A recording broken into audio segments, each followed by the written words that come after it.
ৰুকিয়া ৰেহেনা বেগম বাইদেউ এখেত পৰহি দিনাখন ডিসি অফিচৰ পৰা যেতিয়া কাউন্টিং হৈ আছিল সেইদিনাখন তেখেতে জিকিলে বুলি ডিক্লেয়াৰ দিলে। আজি দুটা দিন তেখেতে তাত প্ৰচেছন কৰিলে, গামোচা পিন্ধিলে, মানুহক সম্বৰ্ধনা জনালে। যোৱাকালি ৰাতি আবেলি সময়ত ডিসি অফিচৰ পৰা ফোন কৰি কৈছে যে এইটো কম্পিউটাৰ এৰৰ হ'ল, গতিকে আপুনি হাৰিছে, গতিকে আপুনি সেইখন মানে জিকিছে বুলি আপুনি ক'ব নালাগে।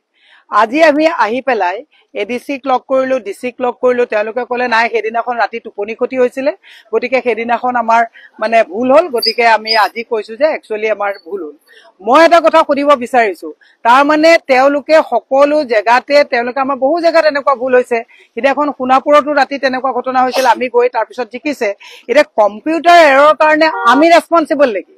এই কথাটো যে তেওঁলোকে সেইদিনা কিয় নকলে? ইমান ৰেছপন্সিবল জেগাত ইমান ইৰেছপন্স অফিচাৰ বহি আছেনে? তেওঁলোকে এবাৰ এখন জিকিছে বুলি কৈছে, আমি 18টা ভোটত জিকিছো। আৰু এটা কথা কৈছো, আঁচনি ঘৰে ঘৰে দিছে, তেওঁলোকে কিন্তু 3348টা পাইছে, আমি 3366টা ভোট পাইছো।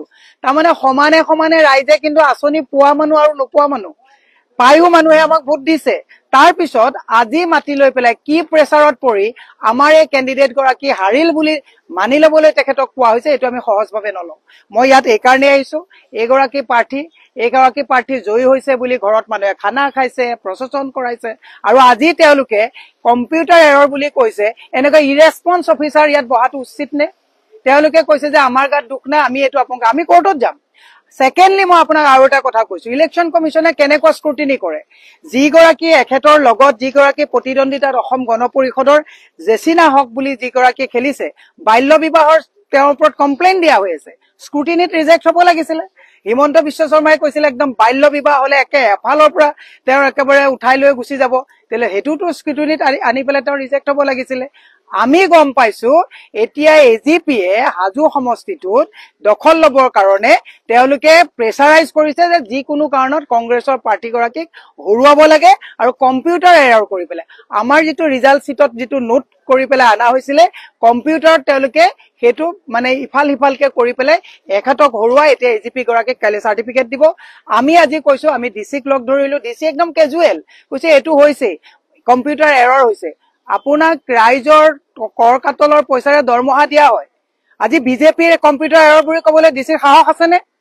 আজি এজিপি অতুল বৰাৰ সাহস আছে ডিচিয়ে কম্পিউটাৰ এৰৰ বুলি ক'বলৈ? কংগ্ৰেছ কাৰণে হিমন্ত বিশ্ব শৰ্মাৰ ছত্ৰ ছায়াত মই সেইকাৰণে আজিকালি এটা কথা কওঁ যে মেধা ছাত্ৰ বিলাকে আজিকালি ষ্টেণ্ড কৰিলে আমি আজিকালি গামোচা নিপিন্ধো হলো, কাৰণ মেধা যেতিয়া চকীত বহে মেৰুদণ্ড নাইকিয়া হোৱা নিচিনাকে কথা কয়। মই ডিচিৰ ওপৰত আজি আক্ষেপ কৰি কৈছো, আজি এডিচিৰ ওপৰত আক্ষেপ কৰি কৈছো, কম্পিউটাৰ এৰৰ কথা কৈ আপোনালোকে দায় সাৰিব বিচাৰিছে। কম্পিউটাৰ এৰৰ হৈছে বুলি হিমন্ত বিশ্ব শৰ্মাৰ ওচৰত কবলৈ সাধ্য আছে নেকি এইবিলাক অফিচাৰৰ?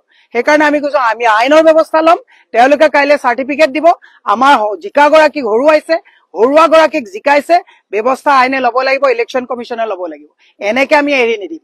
এনেকুৱা বহু ঘটনা হৈছে, নাওবৈচাত হৈছে, লখিমপুৰত হৈছে, আপোনাৰ সোণাপুৰত হৈছে, বিভিন্ন জেগাত এনেকুৱা ঘটনা হৈছে। এওঁলোকে এনেকে হিমন্ত বিশ্ব শৰ্মাৰ ডিক্টেশ্যনত বহি লৈ পেলাই যদি কম্পিউটাৰ এৰৰ দোহাই দি ইলেকশ্যন কমিশনে যদি ৰিজাল্ট দিয়ে, তাতকে দুৰ্ভাগ্যজনক কথা একো নাই। আৰু এই প্ৰেক্টিছটোৱে 2026ত কৰিবলৈ গৈ আছে, আৰু সেই সূত্ৰে মুখ্যমন্ত্ৰীয়ে কৈছে যে 126খন চিট জিকিম। কম্পিউটাৰ এৰৰ কৰি যদি মানুহে ইলেকশ্যন খেলে, তেতিয়াহ'লে 126খন চিট ডেফিনেটলি পাব। এইবোৰ টালি ভালি কৰি পেলাই চৰকাৰ চলাব বিচাৰিছে, আমি সহজভাৱে নলওঁ, আমি আইনৰ কাষ চাপিম।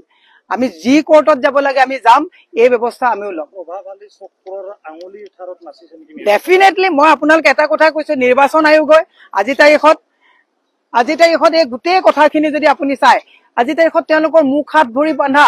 মই অসমৰ মেধা প্ৰত্যেকজন, কালিও CBSE ৰিজাল্ট দিয়া, মেট্ৰিক হায়াৰ ছেকেণ্ডেৰী যিমানবিলাক ৰিজাল্ট হৈছে 92%, 98% লৈ মেধা দেখুৱাই লাভ নাই। মেধা মেৰুদণ্ড পোন হৈ থাকিব লাগিব।